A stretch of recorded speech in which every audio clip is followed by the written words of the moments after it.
Ladies and gentlemen, as we continue our exploration of the United Nations Sustainable Development Goals, we now turn our attention to SDG 8, decent work and economic growth. This goal aims to promote sustained, inclusive and sustained economic growth along with full and productive employment for all. Our students from grades 6 to 9 have prepared a special Kannada skit to shed light on this critical objective. The participants are Nachiket, Varun and Shreyas from grade 6, Lishita, Noah, Praneeth, Chaitanya, Kishan, Shriyanya, Kushbu, Mahi and Havish from grade 7, Akshat from grade 8, Diksha, Chandan, Harika, Vedika, Rashi, Likita and Hitesh from grade 9 and Charita and Manushri from grade 10. Through their performance, they will illustrate the importance of providing decent work opportunities and fostering economic growth that benefits everybody in society.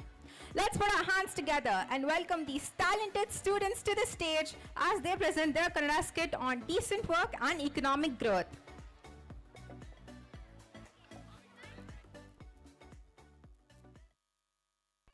A gentle announcement, pre-primary to grade 1A students are at school. They have changed their costume. We request the parents to go collect their awards from their classrooms.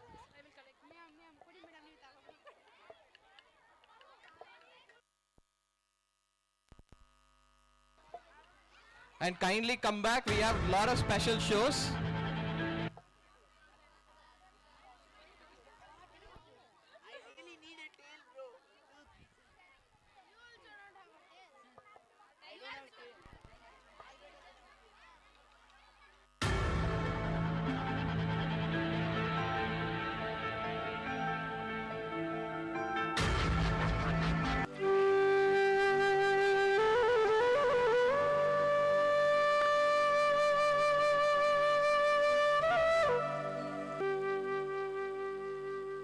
ಕೇಳ್ರಪ್ಪೋ ಕೇಳಿ,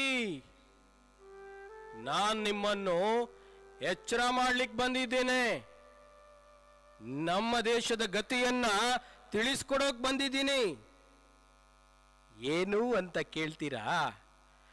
ನಿಮಗೆಲ್ಲ ಗೊತ್ತಿರೋ ಹಾಗೆ ನಮ್ಮ ದೇಶ ಕೃಷಿ ಪ್ರಧಾನವಾದದ್ದು, ಜಾತ್ಯತೀತ ರಾಷ್ಟ್ರ ಕೂಡ ಹೌದು. ಕಲೆ, ಸಂಗೀತ, ಸಾಹಿತ್ಯದ ಸಾಮ್ರಾಜ್ಯ ಇದು. ಮಾನವ ಸಂಪನ್ಮೂಲ ಅತಿ ಹೆಚ್ಚು ಇರುವ ರಾಷ್ಟ್ರ ನಮ್ಮದು. ಎಲ್ಲವೂ ಇದ್ದು ಏನೂ ಇಲ್ಲದಂತೆ ಸಾಗ್ತಾ ಇದ್ದ ನಮ್ಮ ದೇಶದ ಪ್ರಗತಿ ಇಂದು ಸ್ವಾಭಿಮಾನದ ಕಡೆ ಮುಖ ಮಾಡಿದೆ. ಪ್ರತಿಯೊಂದಕ್ಕೂ ಪರದೇಶೀಯರನ್ನೇ ಅವಲಂಬಿಸಿದ್ದ ಭಾರತ ಸ್ವಾವಲಂಬನೆಯಲ್ಲಿ ಎದೆಯುಬ್ಬಿಸಿ ಮುಂದಕ್ಕೆ ಸಾಗಿದೆ. ಸ್ವಾಭಿಮಾನಿ ಭಾರತವಾಗಿದೆ. ಹಲವು ವರ್ಷಗಳ ಹಿಂದೆ ದೇಶದ ಸ್ಥಿತಿ ಗಂಭೀರವಾಗಿತ್ತು. ಹೊತ್ತು ಊಟಕ್ಕೂ ಹಾಹಾಕಾರ ಇದ್ದಿತ್ತು. ಕುಲಾಚಾರವೆಂದು ಪರಂಪರಾನುಗತವಾಗಿ ಉದ್ಯೋಗವನ್ನು ಮುಂದುವರಿಸಿಕೊಂಡು ಬರುತ್ತಿದ್ರು. ನೋಡಿ ಈ ದೃಶ್ಯವನ್ನು.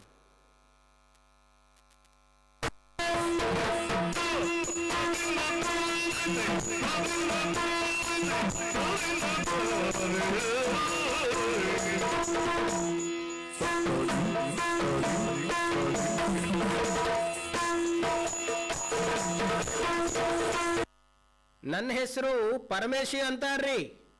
ಜನ ಎಲ್ಲ ನಾನು ಮಡಿಕೆ ವ್ಯಾಪಾರ ಮಾಡೋದು ನೋಡಿ ಮಡಿಕೆ ಪರಮೇಶಿ ಅಂತಾನೂ ಕರೀತಾರ್ರಿ. ಏನು ಮಾಡೋದು, ಕುಲಕಸಬು ಬಿಡಂಗಿಲ್ರಿ. ನಮ್ಮ ಅಜ್ಜ ಅಪ್ಪ ಎಲ್ಲರೂ ಇದೇ ಕಸಬನ್ನು ಮಾಡ್ಕೊಂಡು ಬಂದವ್ರಿ. ಶಾಲೆ ಗೀಲೆ ನಾವು ನೋಡಿಲ್ಲ ರೀ. ಬೆಳಗಿಂದ ಸಂಜೆವರೆಗೆ ಈ ಬಿಸಿಲು ಮಳೆ ಅನ್ನದೆ ಮಡಿಕೆ ವ್ಯಾಪಾರ ಮಾಡ್ಕೊಂಡು ಜೀವನ ಸಾಗಿಸ್ಬೇಕ್ರಿ. ಬನ್ರಿ ಬನ್ರಿ ಅಣ್ಣಾರ, ಬನ್ರಿ ಮಡಿಕೆ ತಗೊಳ್ರಿ. ಅಕ್ಕರ ವಸಿ ಈ ಕಡೆನೂ ನೋಡ್ರಿ ಅಕ್ಕರ. ಯಜಮಾನ್ರ ಕೊಡ್ರಿ ನೋಡೋಣ. ಮಣ್ಣಿನ ಮಡಿಕೆ ಅದಾರಿ, ಆರೋಗ್ಯ ಚೆನ್ನಾಗಿರುತ್ತ. ಇದನ್ನು ಬಳಕೆ ಮಾಡಿದ್ರ ಯಾವುದೇ ಕಾಯಿಲೆ ಕಷಾಯ ಏನೂ ಬರಂಗಿಲ್ರಿ. ಈ ಮಣ್ಣಿನ ಪಾತ್ರೆದಾಗ ಅನ್ನ ಮಾಡ್ಬೋದು, ಸಾಂಬಾರು ಮಾಡ್ಬೋದು, ನೀರು ಕುಡಿಬೋದ್ರಿ. ನಿಮಗೆ ಯಾವುದು ಬೇಕೋ ಅದನ್ನ ತಗೊಂಡು ಹೋಗ್ರಿ, ಕಡಿಮೆ ರೇಟ್ ಐತ್ರಿ. ಸರಿ ಯಜಮಾನ್ರ, ಕೊಡ್ರಿ, ನಾನೊಂದು ತಗೊಂಡು ಹೋಗ್ತೀನಿ, ನೋಡೋಣಂತ. ತಗೊಳ್ರಿ ಸಾಹೇಬ್ರ, ನಿಮ್ಮ ಆರೋಗ್ಯ ನಿಮ್ಮ ಕೈಯಾಗ ಉಳಿತೈತ್ರಿ. ಮಡಿಕೆ ಬೇಕೇನ್ರಿ ಯವ್ವ, ಮಡಿಕೆ ಬೇಕೇನ್ರಿ, ಮಡಿಕೆ ಬೇಕೇನ್ರಿ?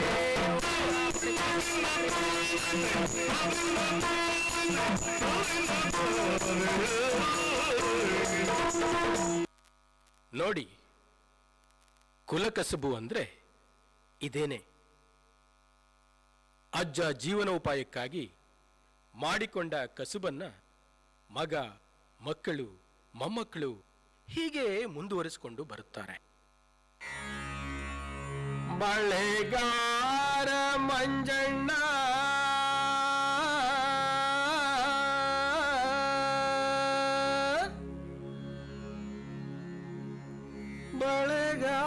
ಬಳೆಗಾರ ಮಂಜಣ್ಣ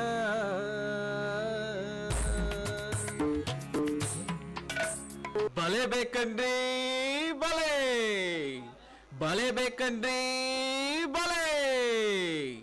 ಓ, ಬಳೆ ಬೇಕಂದ್ರಿ ಬಳೆ, ಬಳೆ ಬೇಕಂದ್ರಿ ಬಳೆ. ಕಾಜಿನ ಬಳೆ, ಮಣ್ಣಿನ ಬಳೆ, ಪ್ಲಾಸ್ಟಿಕ್ ಬಳೆ, ಹೊಸ ಫ್ಯಾಷನ್ ಬಳೆ, ಕಲರ್ ಕಲರ್ ಬಳೆ. ಬಳೆ ಬೇಕಂದ್ರಿ ಅಮ್ಮ ಬಳೆ.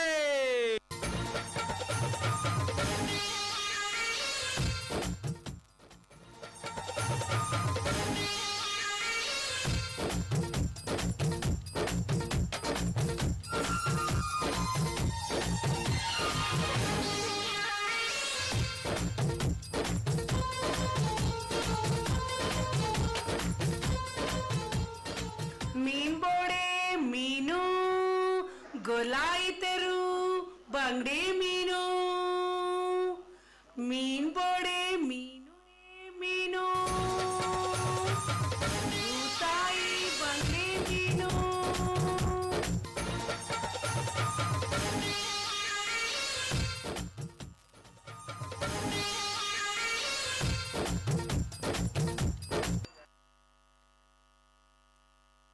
ಇವರ ಕಸುಬುಗಳನ್ನು ನೋಡಿದ್ರಲ್ಲ, ಹೀಗೆ ಅನೇಕ ವಿಧವಾದ ಕಸುಬುಗಳು ನಮ್ಮ ದೇಶದಲ್ಲಿ ಇಂದಿಗೂ ಹಾಗೆ ಉಳಿದುಕೊಂಡಿವೆ. ಅಜ್ಜ ನೆಟ್ಟ ಆಲದ ಮರಕ್ಕೆ ಜೋತು ಬೀಳುವುದು ಅಂತಾರಲ್ಲ, ಇದನ್ನೇ ನೋಡಿ ಹೇಳಿರಬೇಕು. ಹಾಗಂತ ಕುಲ ಕಸುಬುಗಳು ಬೇಡ ಅಂತಲ್ಲ. ಅವರವರ ಉದ್ಯೋಗ ಅವರಿಗೆ ಶ್ರೇಷ್ಠವಾದದ್ದು, ಗೌರವಿಸೋಣ. ಆದರೆ ವಿದ್ಯೆ ಕಲಿತು ಬುದ್ಧಿವಂತರಾಗಿ ಕುಟುಂಬ ನಿರ್ವಹಣೆಯಲ್ಲಿ ಮುಂದುವರೆದರೆ ಅವರ ಕನಸುಗಳು ಕೂಡ ಎಲ್ಲರಂತೆ ಸಾಗುತ್ತವಲ್ಲ. ಅವರಲ್ಲೂ ಒಬ್ಬ ಪ್ರತಿಭಾನ್ವಿತರು ಇರುತ್ತಾರಲ್ಲವೇ? ಬನ್ನಿ, ಮುಂದೆ ಏನಾಗುತ್ತೆ ಅಂತ ವೀಕ್ಷಿಸೋಣ. ಕಸುಬು ಕಸವಾಯ್ತಲ್ಲೋ ಮನುಜ, ಕಸುಬು ಉರುಳಾಯ್ತಲ್ಲೋ ಅನುಜ, ಕಸುಬು ಮರುಳಾಯ್ತಲ್ಲೋ.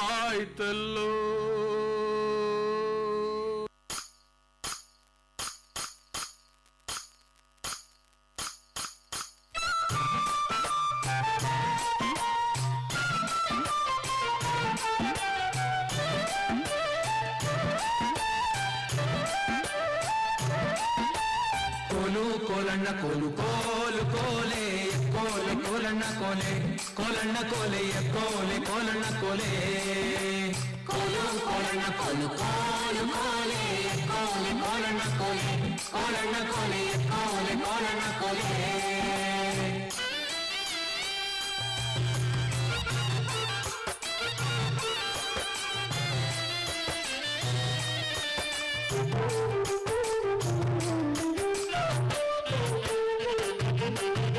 ನೀರಿಗೆ ಹೋಗೋ ಹೆಣ್ಣೆ ನಿಲ್ಲೇನ ಬರುತ್ತೀನಿ, ನಿನ್ನಾಣೆ ನಿನ್ನ ಕೊಡದಾಣೆ, ನಿನ್ನಾಣೆ ನಿನ್ನ ಕೊಡದಾಣೆ.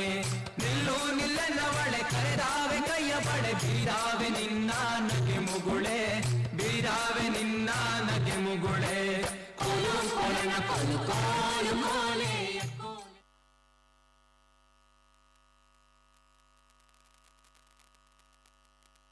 ನೋಡಿದ್ರಲ್ಲ, ಕುಲಕಸುಬಿನಲ್ಲೇ ಜೀವನ ಸಾಗಿಸಿ ಜೀವ ಸವಿಸುತ್ತಿದ್ದ ಜನ ಈಗ ತಮ್ಮ ತಮ್ಮ ಮಕ್ಕಳನ್ನು ಶಾಲೆಗೆ ಸೇರಿಸುತ್ತಿದ್ದಾರೆ, ವಿದ್ಯಾಭ್ಯಾಸ ಕೊಡಿಸುತ್ತಿದ್ದಾರೆ. ನೊಂದು ಬೆಂದು ಹೋಗಿರುವ ಈ ಜನರ ಮನಸ್ಸಿನ ಮೂಲೆಯಲ್ಲಿ ತಮ್ಮ ನೋವು ಸಂಕಷ್ಟಗಳ ಸರಮಾಲೆ ಹೇಗಿದೆ ಅಂತ ನೀವೇ ನೋಡಿ. ಗೊಂದಲದ ಗೂಡಲ್ಲಿ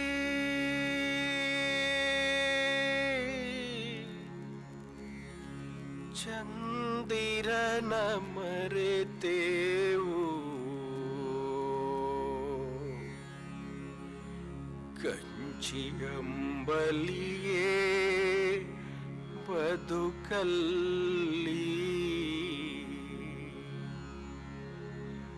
ಗೊಂದಲದ ಗೂಡಲ್ಲಿ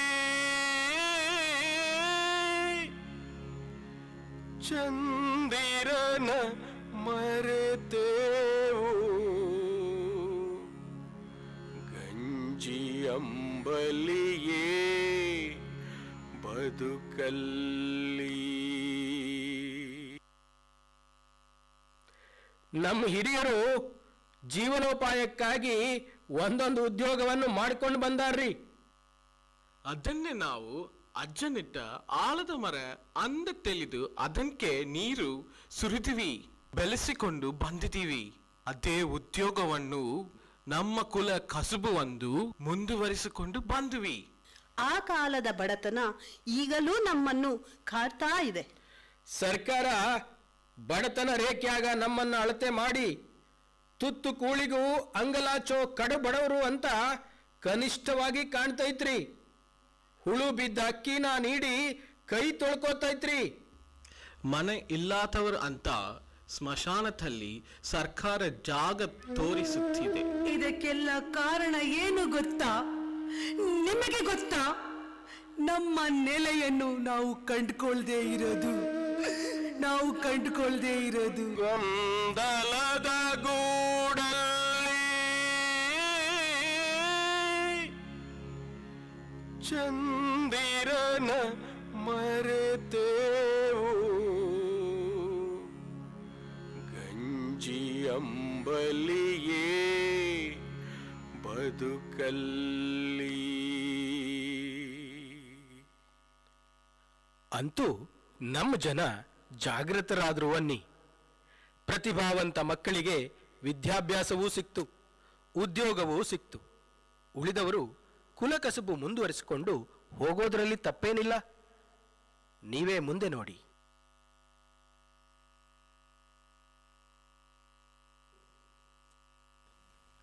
ಹಲೋ ಅಪ್ಪ. ಹೇಳಪ್ಪ, ಆರಾಮಿದೆಯಪ್ಪ? Yes I am fine.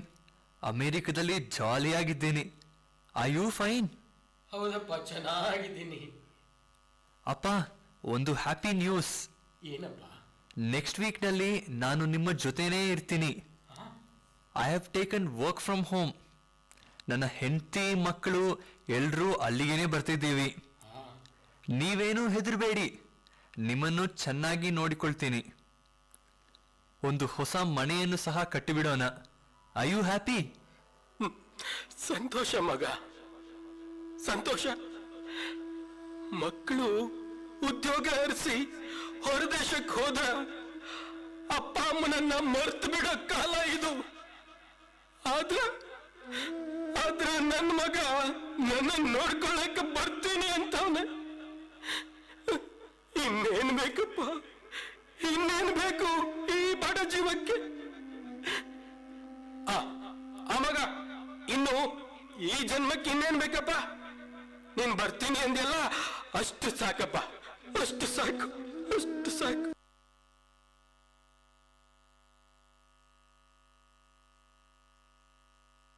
ಹಾ ಎಲ್ಲ ಸರಿ ಇದೆ, ವಿದ್ಯೆ ಇದೆ, ಬುದ್ಧಿ ಇದೆ ಅಂತ ಅಂದ್ಕೊಂಡು ವಿದೇಶಕ್ಕೆ ಹಾರಿ ಹೋಗಿ ಅಲ್ಲೇ ಸೆಟ್ಲ್ ಆದ್ರೆ ಯಾರು ಹೊಣೆ? ಜನ್ಮ ಕೊಟ್ಟ ದೇಶದ ಋಣ ತೀರಿಸಲಿಕ್ಕಾದರೂ, ಕುಟುಂಬ ಪರಿವಾರದವರನ್ನು ನೋಡಿಕೊಳ್ಳುವುದಕ್ಕಾದರೂ ಇಲ್ಲಿಯೇ ನೆಲೆಸಿ ಜೀವನ ನಿರ್ವಹಿಸಬೇಕಲ್ವಾ? ಈ ದೇಶದ ಅವಕಾಶಗಳು ಸಾಕಷ್ಟಿದೆ. ಅವುಗಳನ್ನು ಬಳಸಿಕೊಳ್ಳುವ ಜಾಣ್ಮೆ ನಮ್ಮಲ್ಲಿರಬೇಕು ಅಷ್ಟೇ. ಈ ಕತೆ ಮುಂದುವರಿತಾ ಇದೆ. ಎಲ್ಲರೂ ವಿಮಾನ ನಿಲ್ದಾಣದಲ್ಲಿ ಸೇರಿಯೂ ಆಯಿತು. ಮುಂದೇನಾಗತ್ತೆ ಅಂತ ನೀವೇ ನೋಡಿ. ಓ ನಿಂಗವ್ವ, ಮಂಜಣ್ಣ, ನೀವಿಲ್ಲಿ? ಏನ್ ಪರಮೇಶಣ್ಣ ನೀವಿಲ್ಲಿ? ನನ್ನ ಮಗ ಅಮೇರಿಕದಿಂದ ಬರ್ತಾ ಇದ್ದಾನೆ. ಇನ್ಮೇಲೆ ಅವನ ಕೆಲಸ ಎಲ್ಲ ಮನೆಯಲ್ಲೇ ಮಾಡ್ತಾನಂತೆ. ಬೇಷಾಯ್ತು ಬಿಡು. ನನ್ನ ಮಗನು ಇಂಗ್ಲೆಂಡಿಂದೇ ಬರ್ತಾ ಇದ್ದಾನೆ. ಅವನು ಇಲ್ಲೇ ಸ್ವಂತ ಉದ್ಯೋಗ ಮಾಡ್ತಾನಂತೆ. 4 ಮಂದಿಗೆ ಇಲ್ಲೇ ಉದ್ಯೋಗ ಕೊಡೋಣ ಅಂತ ತೀರ್ಮಾನ ಮಾಡಿತಾನಂತೆ. ಚಲೋ ಆಯ್ತಲ್ಲೇ? ಚಲೋ ಏನ್ ಬಂತು ಮಂಜಣ್ಣ, ಬಹಳ ಒಳ್ಳೇದಾಯ್ತು. ನಮ್ ದೇಶದ ಹಿರಿಮೆ ಕೂಡ ಹೆಚ್ಚಾಯ್ತು. ನನ್ನ ಮಗಳು ಕೂಡ ಲಂಡನ್ನಿಂದ ಇವತ್ತೇ ಬರ್ತಾ ಇದ್ದಾಳೆ. ಮೊಬೈಲ್ ಕಂಪ್ನಿನ ಓಪನ್ ಮಾಡ್ತಾಳಂತೆ. ಬೇರೆ ದೇಶದ ಕಂಪ್ನಿಯನ್ನ ಓಡಿಸ್ಬಿಡ್ತೀನಿ ಅಂತಿದ್ದಾಳೆ. ನಮ್ಮ ದೇಶವನ್ನ ಸ್ವಾಭಿಮಾನ ರಾಷ್ಟ್ರವನ್ನಾಗಿ ಮಾಡ್ತೀನಿ ಅಂತೇಳಿ ಪಣ ಕೂಡ ತೊಟ್ಟಿದ್ದಾಳೆ. ಅಲ್ಲೋಡಿ ಅಲ್ಲೋಡಿ, ನಮ್ಮ ಮಕ್ಕಳು ಎಲ್ಲ ಸೇರ್ಕೊಂಡು ಬರ್ತಾ ಇದ್ದಾರೆ.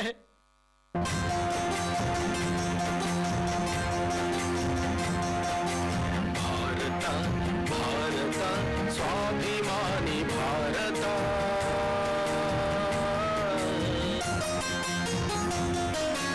ಭಾರತ ಭಾರತ ಸ್ವಾಭಿಮಾನಿ ಭಾರತ, ಸ್ವಾಭಿಮಾನಿ ಭಾರತ. ಹಿಂದೆ ನೊಂದು ಬಳಲಿ ಬೆಂದು, ಹಿಂದೆ ನೊಂದು ಬಳಲಿ. ನಮ್ಮ ಸಂಸ್ಕೃತಿ ನಮಗೆ ಹೆಮ್ಮೆ. ಈಗ ನಮ್ಮ ಮುಂದಿರುವುದು ಸ್ವಾಭಿಮಾನಿ ಭಾರತ. ಹೊರದೇಶಕ್ಕೆ ಮಾರು ಹೋಗದೆ ಇಲ್ಲೇ ಇದ್ದು ಸಾಧಿಸೋದು, ಈ ದೇಶದ ಹಿರಿಮೆಯನ್ನು ಹೆಚ್ಚಿಸುವುದು, ಇಲ್ಲಿಯೇ ನೆಲೆಸಿ ದುಡಿದು ತೋರಿಸುವುದು, ಜಗತ್ತಿಗೆ ನಮ್ಮ ದೇಶದ ಆದಾಯವನ್ನು ಹೆಚ್ಚಿಸಿ ತೋರಿಸುವುದು. ಈ ನಾಟಕದಲ್ಲಿ ಬರುವ ಪಾತ್ರಗಳು ಕಲ್ಪನೆಯದಾದರೂ ನಮ್ಮ ಬದಲಾವಣೆಗೆ ಹಿಡಿದಿರುವ ಕೈಗನ್ನಡಿಯಂತಿದೆ. ವಿಶ್ವಸಂಸ್ಥೆಯ ಕಲ್ಪನೆಯಲ್ಲಿ ಗುರಿ ಈಡೇರಿಸುವ ಅಂಶಗಳನ್ನು ಈ ನಾಟಕ ಒಳಗೊಂಡಿದೆ. ಅಂದರೆ SDG ಪ್ರಕಾರ 8ನೆಯ ಗುರಿ ಉದ್ದೇಶವನ್ನು ಈ ನಾಟಕ ಹೊಂದಿದೆ. ಆರ್ಥಿಕ ಬೆಳವಣಿಗೆಗೆ ಮತ್ತು ಎಲ್ಲರಿಗೂ ಯೋಗ್ಯ ಉದ್ಯೋಗವನ್ನು ಉತ್ತೇಜಿಸುವ ಗುರಿ ಇದರಲ್ಲಿದೆ. ಬಡತನದಲ್ಲಿಯೇ ಹುಟ್ಟಿ ಬಡತನದಲ್ಲಿಯೇ ಅಂತ್ಯ ಕಾಣುವ ಬದಲು ದೇಶದ ಎದುರು ಇರುವ ನಾನಾ ರೀತಿಯ ಉದ್ಯೋಗವನ್ನು ಆಯ್ಕೆ ಮಾಡಿಕೊಂಡು ಸ್ವಾವಲಂಬನೆಯ ಬದುಕನ್ನು ಸಾಗಿಸುವ ನಿಟ್ಟಿನಲ್ಲಿ ಭಾರತದ ಅಭಿವೃದ್ಧಿ ಅಡಕವಾಗಿದೆ. ನಾವು ನೀವೆಲ್ಲರೂ ಭವಿಷ್ಯ ರೂಪಿಸುವಂತ ಉತ್ತಮ ಉದ್ಯೋಗವನ್ನು ಆಯ್ಕೆ ಮಾಡಿಕೊಂಡು ಜಗತ್ತಿನ ಏಳಿಗೆಗೆ ಶ್ರಮಿಸೋಣ. ಭಾರತದ ಭವಿಷ್ಯವನ್ನು ನಿರ್ಧರಿಸೋಣ.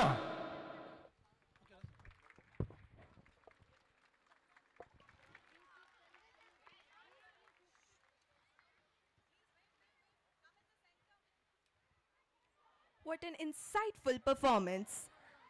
Our students have effectively highlighted the significance of decent work and its impact on economic growth. Their dedication and creativity truly bring the message of SDG 8 to life.